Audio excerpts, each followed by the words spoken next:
should see what I'm looking at every day. It's just like, I'm amazed at how just Garden of Eden, it feels like, it just feels very like God is here. Like, you know, beyond religion, it just feels like a very natural and spiritual and just divine place. Charlie, an African American is sharing his experience living in Ghana, basically. He lived here for like a year, so he's sharing his experience, what he has learned and all that. Let's go into the video. Don't forget to like, don't forget to subscribe, please. Number one, you are invited. This is literally what they say for any time they have a meal. So anytime they just bought some food, as I have right here, they just got some snacks, even a drink, man, like whatever it is, before they eat, before they sometimes even open the food or the item, they say you're invited, which simply means you're welcome to some. Like, obviously don't eat it all, don't have all of this stuff, but it's just a sign that I'm not just gonna eat in front of you. I'm not, you know, and sometimes it's to complete strangers. Like if you open it into a space, but most of the time it's with people you know, okay? But it's just the concept of Ubuntu, and I am because we are. And if I'm gonna eat, you gonna eat if you're hungry, because I don't know if you're hungry unless I invite you. And this is very different from our American, or rather US mindset, Western mindset of like, I'm only gonna give you if you ask me. I seldom offer, and here is like, I'm gonna offer first whether you ask me or not, and if you want some, I'll give you some. And if you don't, by all means, it's more for me, but I'm gonna make it a priority to ask, which is a dope vibe. Number two, don't leave your phone in your hand when you're driving. Like I've met at least 10 tourists who have got their phones stolen, snatched, taken, even in different countries, though, Egypt, you know, Kenya, but mainly in Ghana. Like while you in the taxi, you know what I mean? You might be in the passenger seat and you have your phone right here and the window's right there. These motorcyclists are masters. They'll have one person riding, another person on the back, and as you have your phone by the window, you scroll on TikTok, Instagram, boom, it's gone. And they, you know, they have the motorcycle car, and there's a space for motorcycles, and so that person will grab it and be gone. You can't catch them. You're in traffic. It's a red light, so it's over. To God be the glory. I still have mine. I still have my phone after so long, because someone told me early, and I just kept like made it a point okay. So that's another one. Don't leave. Like, be mindful. Have your phone have the window here, but have your phone in the other hand. Maybe roll the window halfway. So if they try, you could break, but do something. Keep your phones, okay, keep your phone safe. Number three, you give, you eat. You essentially do everything that's good with your right hand, okay? So in terms of when you're eating with your hands, sometimes you have fufu, you have kenke, you have banku, you have so many different things. Sometimes it's jollof rice as well, but eating with your hands, it gets you closer to the food. They do it in Ethiopia, they do it in India, and yes, they do it in Ghana. It's a really cool way of not only always washing your hands, but building a really close relationship with the food that you're eating, which I really love. So you eat, you give, like you pay, everything is with your right hand, because your left hand is used for wiping your private parts. Okay, you wiping your butt. Okay, but that's the left hand. So don't eat with your left hand, because people are gonna look at you crazy. Okay, eat with your right hand, give with your right hand, and even if you have to give with your left hand, say I'm sorry, yo. And they do that a lot. They'll say oh, but that's more Nigerian. But I love talking like that. Y'all gonna hear me saying oh and ah and all these things way more. Okay, number 4. What was number 3? Do you remember? Nah, I'm playing. But write in the chat. If you remember, write in the comments. If you remember what I said, just say for number 3, write in the comments. Number 4, African women are the hardest working people globally. Like I've worked a long time in the States. We come from hard workers in terms of, prisoners of war, enslaved African peoples. Like we come from people who work hard, okay, as African Americans. Like that trope of we lazy is just that, a trope. It's fictitious. We work our butts off.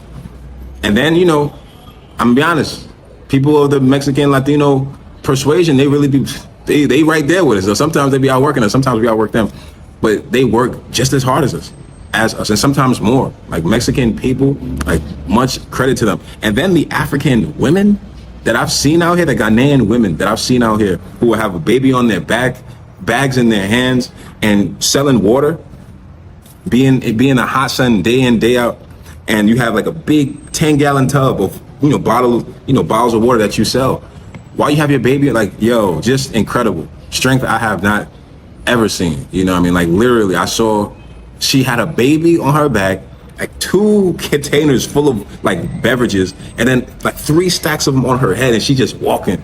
I'm just like, wow. most hardworking people, most hardworking women, African women, Ghanaian women on the planet. That was amazing. I want to be brief because I want to, get y'all out here soon. Number 5, the institutions, the infrastructure here are not the most organized or not the most, constructed. They're kind of under construction rather. You'll see it in the roads. You'll see it in sometimes in the medical facilities. It's kind of like a work in progress. So understand that before coming. It's not all paved roads and electricity working all the time. It works most of the time. But sometimes there are outages, sometimes there are, power shortages. So like, just have that in mind. Like sometimes, hey, things aren't going to be like in the States or in the, in Europe, in different parts of Central and South America. And that's okay. Because the diaspora is everywhere, just know. So yeah, institutions, infrastructures are a work in progress. And that's what we're here. That's what we come here for, to progress it, to help develop it, to help it grow. Number 6 is people are kind socially. Like, people are very inviting, very hospitable. But culturally, certain people are, how would I say, they have like this, preconceived notion, this stereotype, okay? This sometimes xenophobia, Obroni is a popular word for foreigner. So most of the time, quote unquote, Caucasian people, white people, quote unquote, no one's white, that's another story. Mainly Anglo-Americans, they might call them Obroni, but sometimes they might call African Americans Obroni as well. So it's more like an ideology and how they think you think like. So don't take offense to it too much, but sometimes there is that like that discord, that clash, that dichotomy of like, socially they'll invite you, they'll be ha, but culturally they'll still think sometimes you're different or you're outside or you're a foreigner or they're better than you. So just watch that and try to, move accordingly. 7, Ghana's relatively conservative, so don't have your butt out. Like, don't, just accommodating ladies, like, not only for your sake and your safety and all that good stuff, but also that's just the way it is, a little bit more patriarchal. Definitely more conservative in terms of women and how they dress. Men is normal. It's the same everywhere, I think. But definitely women, protect yourselves, dress accordingly, so you will be safer. You'll have those moments, but you'll be safer when you do these things. Okay. Number 8, cold showers are the norm. Now, I'm not living in an Airbnb. Most Airbnbs have water heaters. Most hotels have, water heaters, so it's okay. But if you're living in a hostel, if you're like in the local community, like if you're living off the land, it's gonna be a cold shower. It's gonna be big poly tanks. It's gonna be different things, maybe even a water bucket, but that's okay. Okay, but I'm so used to cold showers, it's ridiculous. I'm so excited when I go home and take a warm shower daily, all the time. Okay, so yeah, cold showers are a norm. Okay, number 9, godly people. These Ghanaians love God. Like, I've never seen a campus full of so many young people that, they're worshiping aloud. They're in just random places, speaking in tongues in large groups, churches going on 3, 4, 5 different places on campus. And it's a Friday. It's not even Sunday, so this is like one of the most spiritually conscious in terms of religious places I've ever been to, in terms of not only the school, but the country. Definitely, Ghana is a God-loving people, and Ghanaians are a God-loving people. And lastly, 10, I got a little bonus for y'all as well, but 10, Ghanaians care. Like, when you're gonna come here, you're gonna realize that, wow, they really do care. Like, wow, they really care to know about me, about what I go through in the States, about my, my trials, my tribulations, about my obstacles and my progressions. Like, a lot of Ghanaians, it's not everybody, but a lot of them care to know and care to connect and commune and build and develop together. So bridge the gap. So just simply bridge the gap, like be expressive, be communicative, like be open to having talks and deep talks with Ghanaians, because that's truly how we grow. Now, obviously, you're gonna come to Elmina Castle, Elmina Dungeon, the Cape Coast Dungeon, in terms of like the door of no return. I'm gonna end with this because there's over 10 minutes, okay? But you're gonna go to all these places and it's gonna be really amazing spiritually.